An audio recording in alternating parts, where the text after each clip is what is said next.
In this video, I'll be showing you hyperMILL's new draft angle feature. It can be applied using either a reference plane or a reference boundary. On my screen, I have a solid imported from a step file, so this is a static solid. Let's apply a draft angle.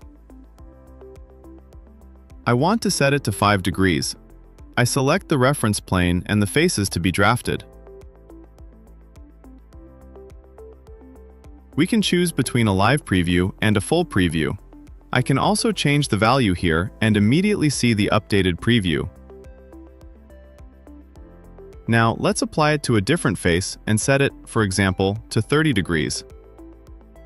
Let us compute the result. This solid already has an existing draft angle, and that value is locked. Let us check. It is 22 degrees. Now I want to change it to 2 degrees.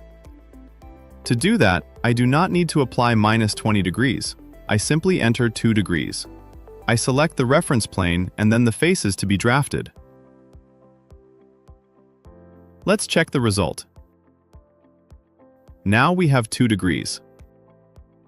If I want, I can change it again and set it to 5 degrees. Let's say I also want to move this slot. I move it by 2 millimeters. Then I can edit the draft angle again and change it, for example, to 8 degrees.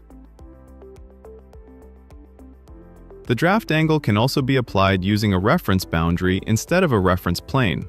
For example, in this case, I set it to 10 degrees along the z-axis. I click the surfaces directly below the boundary, and we see the result in the preview.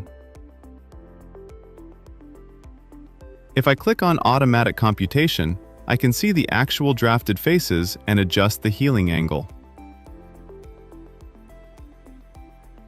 In this other example, I want 40 degrees.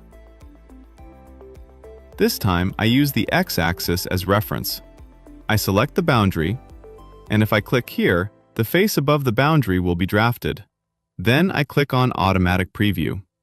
Now the result is exactly 40 degrees.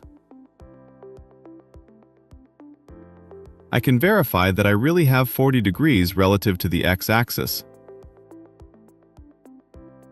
Let's try a smaller angle. I run the automatic computation and check it again. Clearly, I do not need to verify it every time, but I am showing it here to demonstrate that this is a precise draft angle. It is not approximated. The draft angle feature can also be applied to parametric models.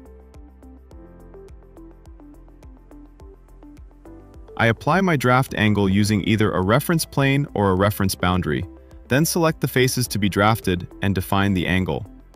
Again, I select the reference plane and the faces to be drafted. I can edit the dimensions and the model updates accordingly. It is also possible to mirror the part and create a single shape.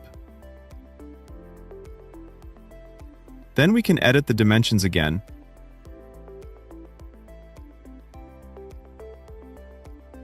and adjust the draft angle if needed.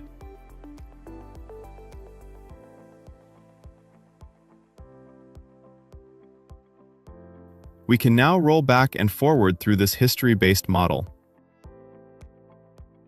Thank you very much for watching and see you in the next video.